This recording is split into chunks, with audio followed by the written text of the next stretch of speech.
धर्मेंद्र हुड्डा के एक वीडियो के माध्यम से शतलोक आश्रमों में बैठी जो गंदगी थी, जो भगत के भेष में भेड़िए थे, आज वो पूरे हरियाणा के सामने निकल निकल के आ गए। भगत कैसे होते हैं पूरे हरियाणा ने देख लिया। और किसी भी संत के भक्ति मार्ग में सबसे बड़ा रोड़ा उसका परिवार होता है, उसके बेटा बेटी भाई बंधु रिश्तेदार होते हैं, उस परम संत के अंग संग रहने वाले उनके सेवादार होते हैं। क्योंकि दीपक तले हमेशा अंधेरा होता है, घर का जोगी जोगना बाहर का जोगी सिद्ध होता है। और ये बाबा रामपाल का परिवार, उनके बेटा बेटी भाई बंधु रिश्तेदार, ये पोता पोती और ये बड़े बड़े परम भगत जो आश्रमों में बाबा रामपाल के आगे पीछे डोलते रहते हैं बंदूक लेकर, ये सबसे बड़ी गंदगी है। और जब तक ये गंदगी समूल नष्ट नहीं होगी, बाबा रामपाल का भक्ति मार्ग 1000 साल नहीं चल सकता।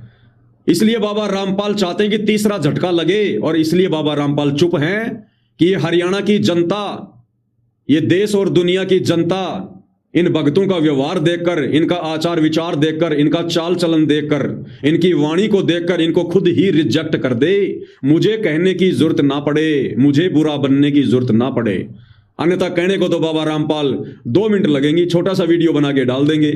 कहने को तो बाबा रामपाल बरवाला कांड में भी बोल देते, लेकिन बरवाला कांड के माध्यम से जो गंदगी बाबा रामपाल के परिवार ने फैलाई है, हरियाणा प्रशासन के सामने भक्तों को कमांडो बना के खड़ा करना, भक्तों के हाथों में लठ देना, पेट्रोल पंप देना, बंदूकें देना, भक्तों को काले कपड़े पहनाना।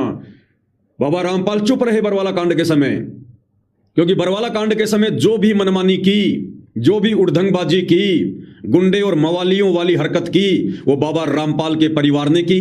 और बाबा रामपाल के परिवार ने जो एक RSSS राष्ट्रीय समाज सेवा समिति का गठन किया था इस षड्यंत्र को अंजाम देने के लिए, उस बाबा रामपाल के परिवार का और राष्ट्रीय समाज सेवा समिति का जो षड्यंत्र था, वो बाबा रामपाल के भक्तों ने बरवाला कांड के माध्यम से अच्छे से देख लिया।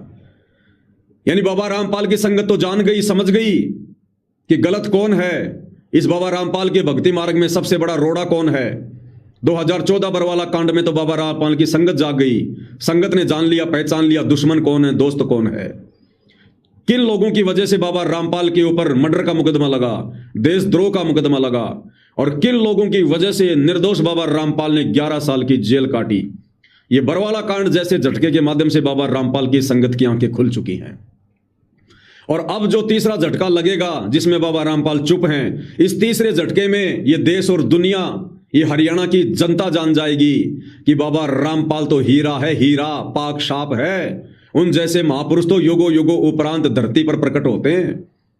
ये जो गंदगी फैलाई जा रही है, जो व्यर्थ में बाबा रामपाल के दामन पर कीचड़ उछाला जा रहा है, ये उनके नालायक परिवार के द्वारा, इस RSSS राष्ट्रीय समाज सेवा समिति के द्वारा, इन चंद गालीबाज सेवादारों के द्वारा। और फिर दुनिया क्या करेगी? फिर आने वाले समय में दुनिया बाबा रामपाल से तो जुड़ेगी, दूसरा कोई ऑप्शन धरती पर नहीं रहेगा। क्योंकि बाबा रामपाल ने ऐसा ज्ञान दे दिया है, जब जनता इनका ज्ञान सुनना शुरू करेगी तो ये जितने भी साधु संत महात्मा, आचार्य शंकराचार्य, पोप, पादरी, मुल्ला, मौलवी, ये काजी, ये ब्राह्मण, ये मुल्ला, ये पंडित, इन सब का ज्ञान दुनिया को बालकों वाला ज्ञान नजर आएगा कि इनको तो शास्त्रों का ABCD भी नहीं पता, इन्होंने तो हमारे को गीता वेद पुराणों के विपरीत ज्ञान दे रखा है। उसके बाद बाबा रामपाल से लोग जुड़ेंगे, और जब लोग बाबा रामपाल से जुड़ेंगे, फिर लोग आने वाले समय में बाबा रामपाल के पीछे नहीं चलेंगे।